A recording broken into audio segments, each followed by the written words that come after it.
बाबा आज येताना बासुंदी घेऊन या ना. अगं कालच आपण आईचा वाढदिवस होता म्हणून आणली होती ना. ऐकलं, गोकुळची बासुंदी पुन्हा खावीशी वाटतेय. खरं सांगू, मलाही खावीशी वाटतेय.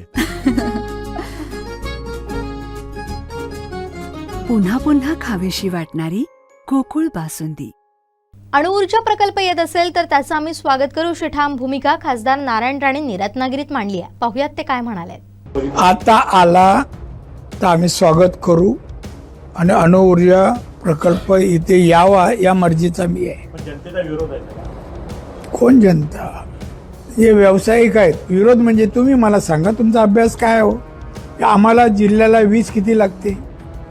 विजेशिवाय इंडस्ट्री येईल? इंडस्ट्रीशिवाय नोकऱ्या बेकारी जाईल? सांगा ना मला. तुम्ही विरोध शब्द बोलू शकता, पण आज नुसती विरोधाने. बरं, ती इंडस्ट्री येणार, 1 लाख कमीत कमी कामगार लागणार, नोकऱ्या, आणि हे जवळपासचे लागतील. आणि याच्यात इंजिनिअरिंग भागाला जास्त प्राधान्य आहे. आता ह्या गोष्टी आपण नोकऱ्या कोणाला लावू शकत नाही. आणि इथे जे येत आहेत त्यांना आपण विरोध करतो. विरोध करणारे कोण आहे? उद्धव ठाकरेने विरोध करून घेतले पैसे, गप बसला. काय झालं? आज सगळ्याला विरोध होता.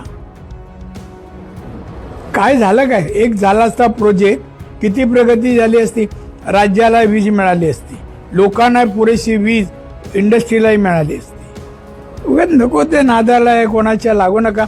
बंद बोलले ना त्यांनी म्हणा आंदोलन करा. मग मी समोरून काय करतो ते बघा. हे काय चेष्टा आहे सारखं आंदोलन. प्रमोद जठारांनी मांडलेली भूमिका आहे. कोणी वीज निर्मिती करणारा प्रकल्प करावा, कोणी. तो अमुकच माणूस असावा असं माझं म्हणणं आहे. आणि शेवटी डिपार्टमेंट आहे, ते सगळं चेक करतील ना त्याच्यावर. प्रदूषण किती होईल, काय होईल, काय.